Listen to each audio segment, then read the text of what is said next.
ओम शांति। इसमें बाबा ने ज्ञान का तीसरा नेत्र उसकी याद दिलाई। ज्ञान का तीसरा नेत्र अर्थात बुद्धि। बुद्धि से ही हम बाबा को याद करते हैं। बुद्धि ही पतित बनती है, पतितपना आता है बुद्धि में, और बुद्धि में ही पावनता आती है। तो बुद्धि द्वारा ही बाबा को हम याद कर पाते हैं। तो बुद्धि रूपी तीसरा नेत्र। तो ये बाप के सिवाय, कौन से बाप के सिवाय? रूहानी बाप के सिवाय कोई नहीं दे सकता। तो ये संगम पे ही मिलता है। संगम पे कब मिलता है? जब ये पुरानी दुनिया बदलने वाली होती है। लेकिन कोई भी जानता नहीं इस बात को। बहुत कम आत्माएं जानती हैं कि बदलने वाला कौन है। बदलेगी, ठीक है, सबको दिख रहा है, संकल्प भी आता है कि बदलनी चाहिए, लेकिन बदलने वाला कौन है और बदलने की प्रक्रिया क्या है? तो ये समझने के लिए तो बुद्धि चाहिए। तो जैसे हम आत्माएं भी जहां पे भी कोई ऐसा प्रश्न उठता है तो वहां पे क्या करते हैं? वहां पे उनको बताते हैं कि दुनिया रहेगी नहीं। लेकिन ये बुद्धि हमारे पास है देखने की, लेकिन सामने वाले की बुद्धि अभी उतनी विकसित नहीं है। तो वो ये दर्शन ही नहीं कर पाता कि हाँ सचमुच बदलेगी ये, क्योंकि उसको लगता है कि ये बदल कैसे सकती है। बुद्धि की विशालता नहीं है। तो इसलिए तीसरा नेत्र जब तक नहीं खुले, माना बुद्धि रूपी नेत्र जब तक नहीं खुले, तब तक नहीं समझा जा सकता कि आया कौन है, समय कौन सा है, क्या करने आए हैं और वो कैसे होगा। तो इसलिए जब भी कोई भी ऐसी आत्मा हो जिसके प्रति हमारा संकल्प चले कि बहुत श्रेष्ठ आत्मा है और अगर ये बाबा की बन जाए तो इसका जीवन सफल हो जाएगा, तो ऐसी आत्मा जो भी है हमारे जहन में, उनकी बुद्धि पे हम लाइट डलवाएंगे। बाबा के सामने जब उनको बिठाते हैं ना किसी को कि पापा ये भी आपका बच्चा है, तो बुद्धि का ताला खोलता है बाबा। तो बाबा की जो दृष्टि है, शक्तियां हैं, वो बुद्धि पे डलवाएंगे उनकी, उस आत्मा की। ये महसूस करेंगे कि उसकी बुद्धि में वो बाबा की शक्तियां समा रही हैं। तो बाबा ने ज्ञान को एक अक्षर में समा दिया आज। मन मना भव। मन मना भव अर्थात मन ही मन संकल्पों के द्वारा मधुर राग छिड़ा रहे परमात्म प्रेम का, है ना, उसके झूले में मग्न रहे हम। मन मना भव माना मगन, मन ही मन मग्न। तो कितना मिठास, कितनी मिठास होती है ना जब हम मन ही मन किसी चीज में खो जाते हैं, उसके अनुभव में खो जाते हैं।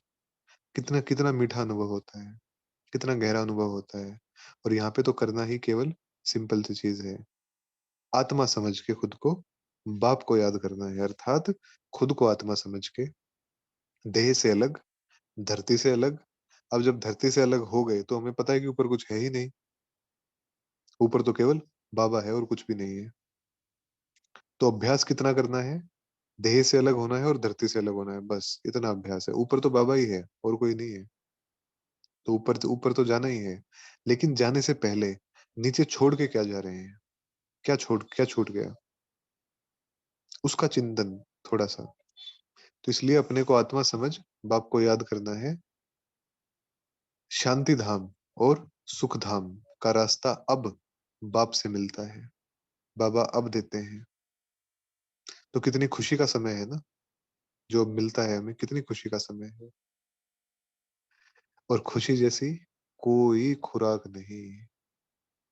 क्योंकि जैसे कहते हैं ना कि कोई खाता खाना पीना कम खाता है लेकिन खुश बहुत रहता है, तो कहते हैं कि टमाटर जैसे टमाटर जैसा चेहरा है इनका। जो खुश रहते हैं और अपने आप लालिमा रहती है चेहरे पे। तो खुशी जैसी कोई खुराक नहीं है, खाने से भी ज्यादा खुशी काम करती है। तो ये खुराक हमें हमें 21 जन्म के लिए मिलती है। 21 जन्म के लिए हम खुश रहते हैं, अभी की खुराक। तो भोजन तो कम करना है, लेकिन ये वाली खुराक बहुत ज्यादा खानी है। जितनी खा सकते हैं उससे भी ज्यादा खानी है, अपनी लिमिट से भी बाहर जाके खानी है। तो 21 जन्म की खुराक है जो अभी हम खाते हैं। ये 21 जन्म चलेगी। 21 जन्म ही डाइजेशन चलेगा इसका। 21 जन्म लगते हैं पूरा डाइजेस्ट होने में। उसके बाद भी थोड़ी बहुत रह जाती है, तो द्वापर तक भी चलती है। तो ये खुराक हमेशा खानी है, खुशी की खुराक, और खिलानी भी है सभी को।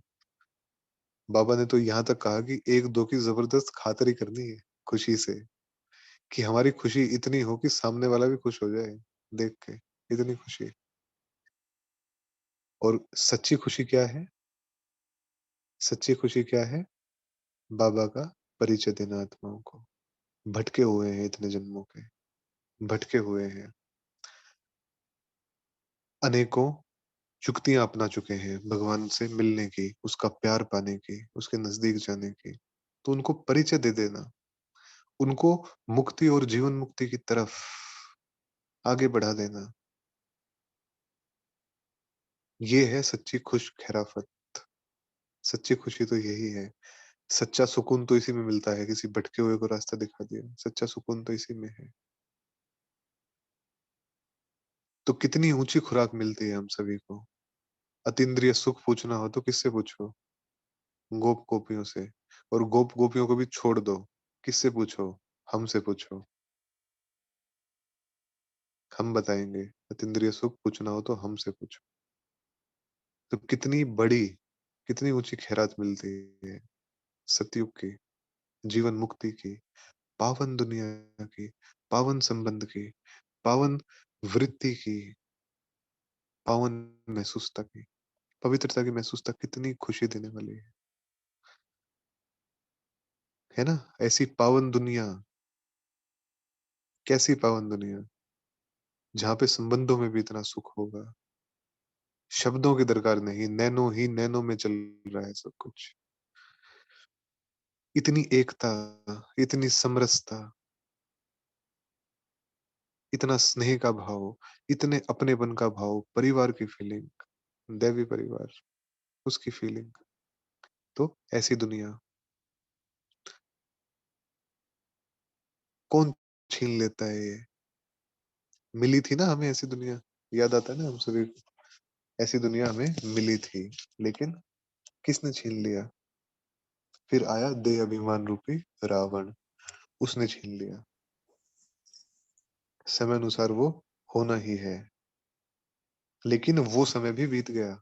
अब फिर से बाप आया है, अब फिर से बादशाही मिलती है, अब फिर से हर्षित रहने का, हर्षित रहने का ज्ञान और समझ मिलती है, गॉडली स्टूडेंट लाइफ मिलती है। फिर से, फिर से इस तमो प्रधान दुनिया में जैसे हम बिल्कुल स्वतंत्र, बिल्कुल दुखों से ऊपर, सहज रास्ता, गृहस्थ व्यवहार में रहते कमल फूल समान बना देने वाला रास्ता अब मिलता है। बड़े बड़े सन्यासी, मठ धर्म पंथ, वो माताओं बहनों को पीठ पीछे बिठाते हैं, और बाबा सिर पे बिठाता है। ये फर्क है बाप में और मनुष्यों में। वो शक्ल भी नहीं देखना चाहते। क्यों? क्योंकि कहीं अंदर से गंदगी ना आ जाए, मन में मैलापन ना आ जाए। और बाप सिर पे बिठाता है कि दुनिया का परिवर्तन, कलयुगी, दुखी, तमो प्रधान दुनिया का परिवर्तन मैं इन माताओं से ही कराऊंगा। बाबा सर पे बिठाता है, ताज की तरह पहनता है माताओं बहनों को। तो ये फर्क है। तो जो सर पे बिठाता है उसको याद कैसे करेंगे हम? साधारण याद तो नहीं चलेगी कि हाँ चलते फिरते याद है, बाबा ये सब करा रहा है, मुख से भी बाबा निकल रहा है, सब कुछ है, लेकिन बुद्धि से नहीं है याद। तो याद कैसे करना है? याद माना क्या? जैसे आज योग को बाबा ने बहुत सहज कर दिया कि जैसे आशिक और माशूक एक दूसरे को याद करते हैं। तो मान लो अगर कोई आशिक माशूक है तो कैसे याद होती है? कैसी याद होती है? अगर ड्राइविंग कर रहा है कोई, कोई पैदल चल रहा है, सब्जी काट रहा है, बैठा है, कंप्यूटर पे काम कर रहा है, किसी से बात कर रहा है, नेचुरल स्मृति रहती है। बुद्धि के पास वहां जाने के अलावा कोई और ठिकाना होता ही नहीं, बिल्कुल सहज स्मृति रहती है। नेचुरल रहती है। वहाँ ही जाके रुकेगी बुद्धि बस, और वहाँ जाके रुकेगी, और फिर खुशी आ जाएगी एकदम। तो वो याद चाहिए, आशिक माशूक की याद। वो चाहता है बाबा, वो चाहिए उसको कि बुद्धि निकले तो वहीं जाके रुके बस। ना बीच में कुछ, ना आगे कुछ, ना पीछे कुछ, ना मिलने के बाद कुछ। पूर्णता, बस हो गया। ठहर गए, मिलना था, मिल गया, इतना ही चाहिए था बस। कंप्लीटनेस, अधूरापन नहीं, कंप्लीटनेस, वो चाहिए बाबा को। तो बाबा ने कहा कि यहाँ पे एक माशूक के तुम जन्म जन्मांतर आशिक रहते हो। बाप कभी तुम्हारा आशिक नहीं बनता, माना हम आशिक बनते हैं। माशूक एक है, लेकिन आशिक अनेक है। बाप है ना, इसलिए जन्म जन्मांतर का बिछड़ा हुआ है, इसलिए। बस फर्क ये होता है कि जब सुख की दुनिया में होते हैं तो वहां पे इतना याद नहीं करते, और जब यहाँ पे दुख मिलता है, जब यहाँ पे विकारों के कोड़े लगते हैं, जब अंधियारा छा जाता है, जब दूर दूर तक अपना कोई दिखाई नहीं देता, सब स्वार्थी दिखाई देते हैं, तब उसकी याद ज्यादा आती है। तब वो एक अपना याद आता है कि वो था, अगर वो होता तो ऐसा नहीं होता। फिर भी यथार्थ पहचान नहीं होती, उसको ढूंढते हैं, और फिर भी वो ही आके हमें ढूंढता है, हम उसको ढूंढ नहीं पाते। वो ही हमें ढूंढता है,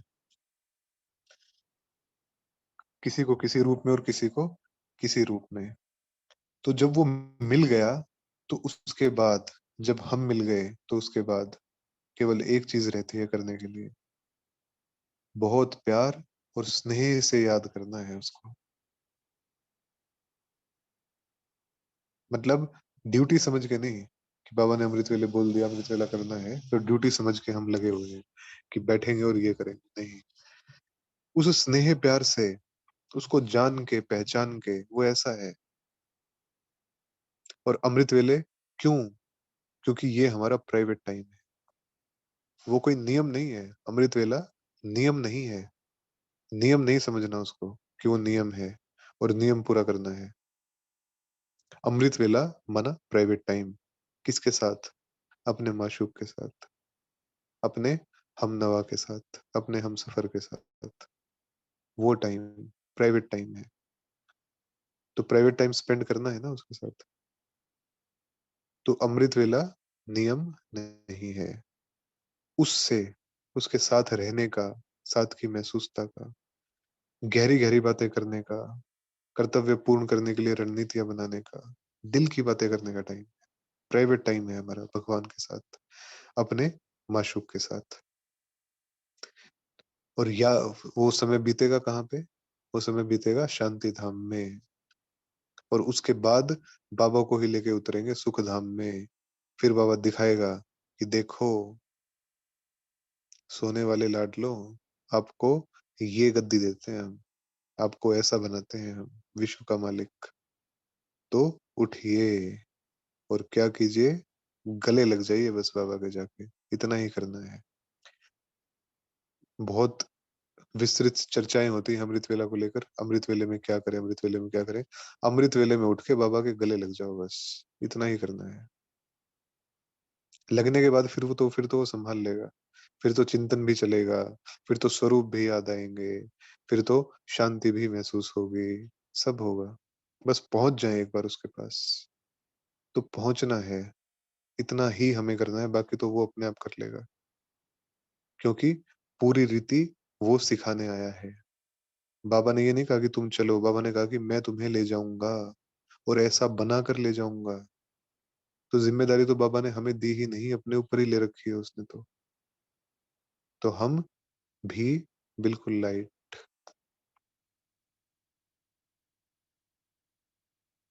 तो ये संकल्प कभी भी नहीं कि मैं उत्तम हूँ, मध्यम हूँ व कनिष्ठ हूँ, ऊंच पद पाने लायक हूँ, रूहानी सर्विस करता हूँ।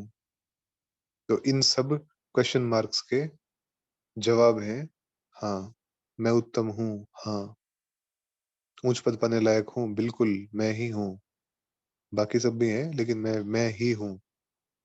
रूहानी सर्विस करता हूँ, बिल्कुल करते हैं। सर्विसेबल बनो और फ़ॉलो करो। तो जो बाबा ये प्रश्न पूछते हैं बीच-बीच में, इनमें कभी भी नकारात्मकता में नहीं उलझना। हम सभी करते हैं और हम सभी श्रेष्ठ हैं। स्वीकार करना है इसको। तो बाबा ने कहा कि ये रूहानी सर्विस है, इसमें लग जाओ। जैसे कहते हैं ना, सोल्जर ऑलवेज ऑन ड्यूटी। तो ब्राह्मण always on God fatherly service. और फिर से जो व्यक्त मुरली में था, जिस महान अंतर की बात हो रही थी कि अपने को आत्मा समझ भाई भाई देखो।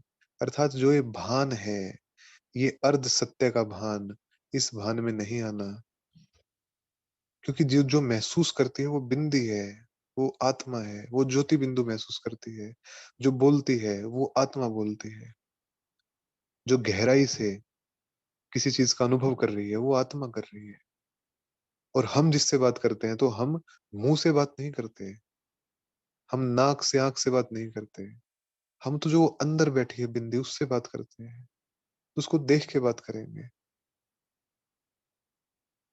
तो ये अटेंशन कि बाबा ही जैसे आत्माओं को देखते हैं, बाबा शरीरों को देखता ही नहीं है। कौन मेरा काला बच्चा है, कौन मेरा गोरा बच्चा है, कौन मेरा 6 फुटा है, कौन मेरा 5 फुटा है, बिल्कुल नहीं देखता वो। उसके लिए तो बिंदु।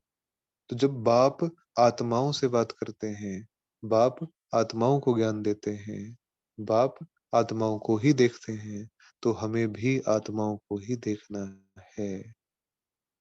बिंदु, बस। तो जो ये जंक है, ये स्मृति से उतरती जाएगी। क्योंकि सबकॉन्शियस में ही सारा कचरा भरा हुआ है। और ये अभ्यास सबकॉन्शियस के कचरे को ही साफ करता है। क्योंकि एक ही चीज रहेगी, या तो देह अभिमान रहेगा या आत्म अभिमान रहेगा। दोनों चीजें साथ नहीं रह सकती। तो जब देह अभिमान है, तो आत्म अभिमान नहीं है। और जब आत्म अभिमान है, तो देह अभिमान तो ऑटोमेटिकली रहेगा ही नहीं। तो बाबा ने कहा कि जो चश्मा, जो नेत्र, बुद्धि रूपी नेत्र, उससे देखो उस बिंदे को, उससे वो दिखाई देगी। चर्म चक्षुओं से नहीं दिखाई देगी। चमड़ी की आंखों से तो चमड़ी ही दिखेगी, लेकिन बुद्धि रूपी आंखों से फिर दिखेगी वो जगमगाती हुई, पॉइंट ऑफ लाइट, ब्रेन के नीचे बैठी हुई, निरंतर वाइब्रेट करती हुई, जिसके पास रियलाइजेशन पावर है, जो महसूस करती है। वो दिखेगी जिससे हम बात करते हैं, जिसके साथ हमारा संबंध है। वो रूह दिखेगी, वो बैठी हुई चमकती हुई, वो दिखेगी। तो उसको देखना है, वो बुद्धि से दिखेगी। पहले स्वयं की दिखेगी और फिर सामने दिखेगी। तो बात करते समय आत्मा भाई से बात करते हैं, बात पढ़ाते समय आत्मा भाई को पढ़ाते हैं, आत्मा साथी को पढ़ाते हैं। वो स्मृति। तो आज बाबा ने विशेष अटेंशन दिया है इस चीज पे कि अपने को आत्मा समझो, क्योंकि संगम पे ही ये नॉलेज मिलती है। बाबा ने कहा कि तुम बिना वस्त्र के आए थे, यहीं पे ये वस्त्र मिला है। शरीर रूपी वस्त्र यहीं पे मिला है। हम तो बिना वस्त्र के आए थे। हम तो बिंदु आए थे, अनादि संपूर्ण स्वरूप में उतरे थे। और यहाँ पे आके सबसे पहला दैवी वस्त्र धारण किया, और उसके बाद करते आए और अब ब्राह्मण वस्त्र धारण किया, और अब लाइट का आकार। और लाइट के आकार के भी पार फिर से जैसे आए थे वैसे ही अनादि संपूर्ण स्वरूप।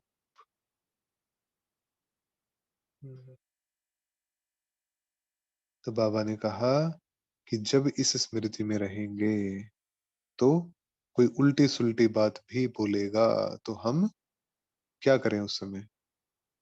बाबा ने कहा तुम्हें कोई उल्टी सुल्टी बात बोले तो तुम चुप रहो। तुम चुप रहेंगे तो फिर दूसरा क्या करेगा। ताली तो दो हाथ से बजती है। तो अगर सामने से एक्शन हो रहा है तो रिएक्शन बिल्कुल नहीं देना, क्योंकि रिएक्शन नहीं दिया तो एक्शन डिफ्यूज हो जाएगा, प्रभावहीन हो जाएगा, कोई प्रभाव नहीं उसका। एक ने मुख की ताली बजाई, दूसरा चुप कर दे तो वह आपे ही चुप हो जाएंगे।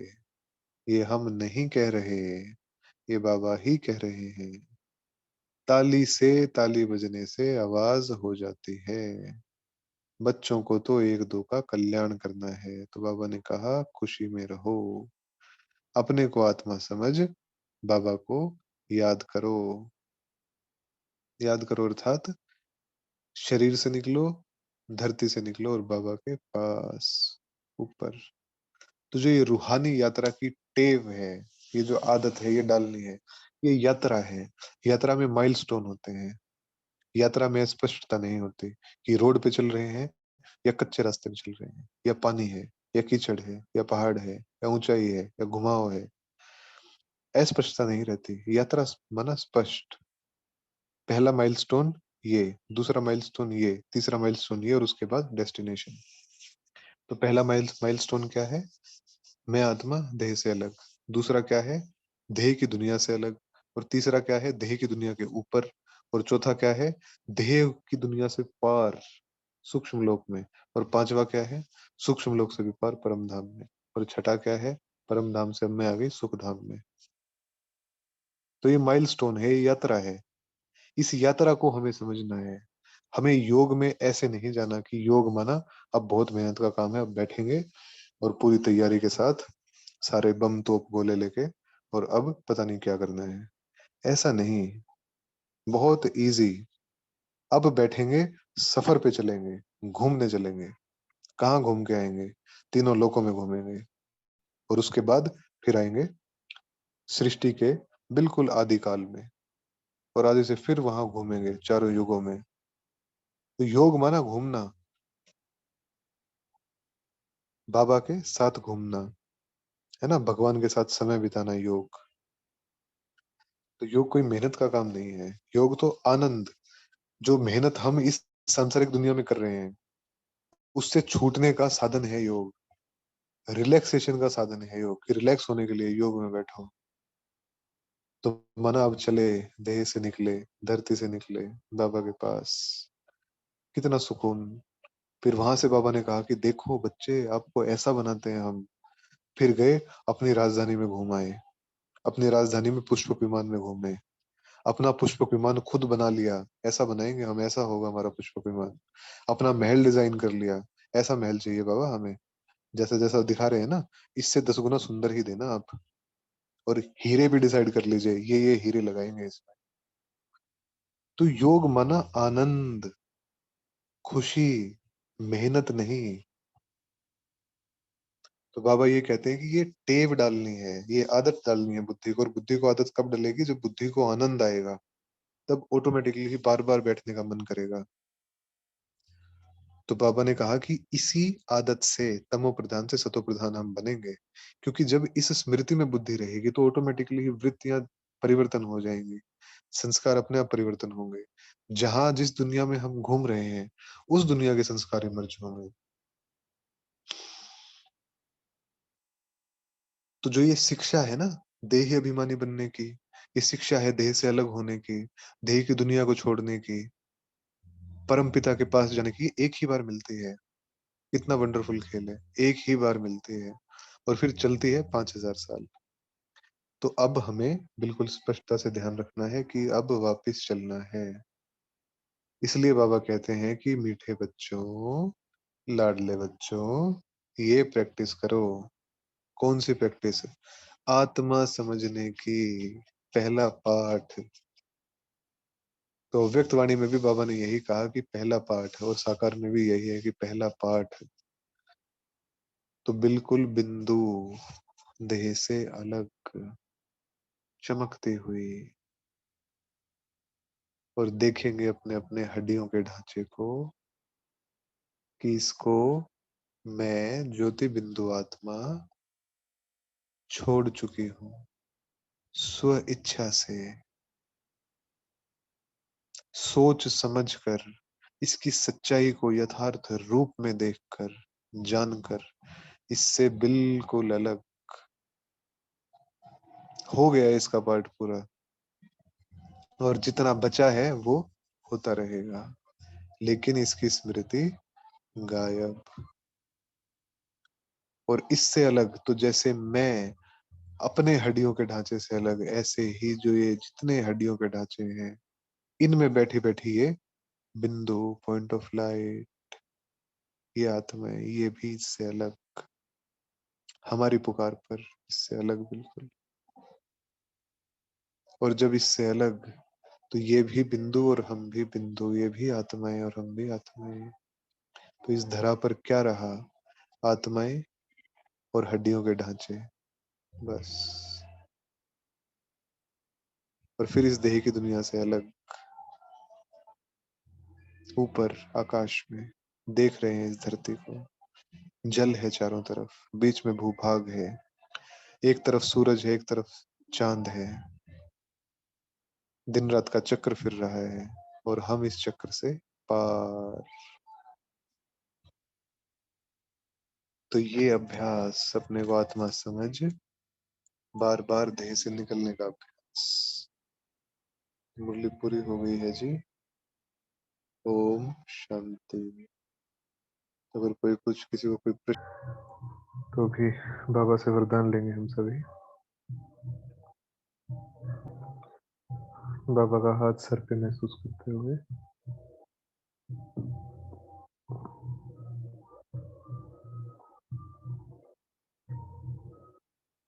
अमृत वेले के फाउंडेशन द्वारा सारे दिन की दिनचर्या को ठीक रखने वाले सहज पुरुषार्थी भव।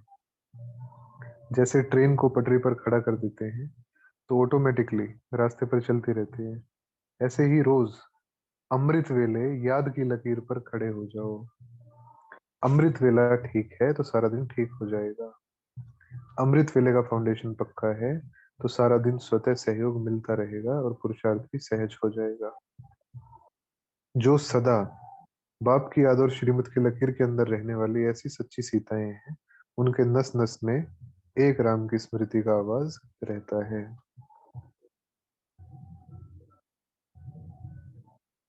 तो अमृत वेले का फाउंडेशन हमारा पक्का। स्लोगन, स्लोगन वैसे हम करते नहीं है, लेकिन आज का स्लोगन बहुत अच्छा है। बाबा की मदद को कैच करना है तो बुद्धि को एकाग्र कर लो। मदद रहती है, हमेशा रहती है, लेकिन कैच करना है अगर उसको, तो बुद्धि को एकाग्र कर लो, अर्थात जो बुद्धि में दृश्य चल रहे हैं उन दृश्यों को हटा के अपने स्वरूप पे सेट कर दो उसको, और फिर बाबा के स्वरूप पे। बस, मदद, मदद तो है ही 24 घंटे, अपने आप रिसीव हो जाएगी। वो जैसे खड़ी है बिल्कुल सामने, एनर्जी के रूप में, जैसे ही बुद्धि एकाग्र हुई ऐसे ही रिसीव हो गई सारी। तो इसको बहुत गहराई से समझेंगे। बाबा की मदद को कैच करना है तो बुद्धि को एकाग्र कर लो। तो इसी स्मृति में, इन्हीं महसूसताओं में हम आज के दिन का समापन करते हैं। ओम शांति।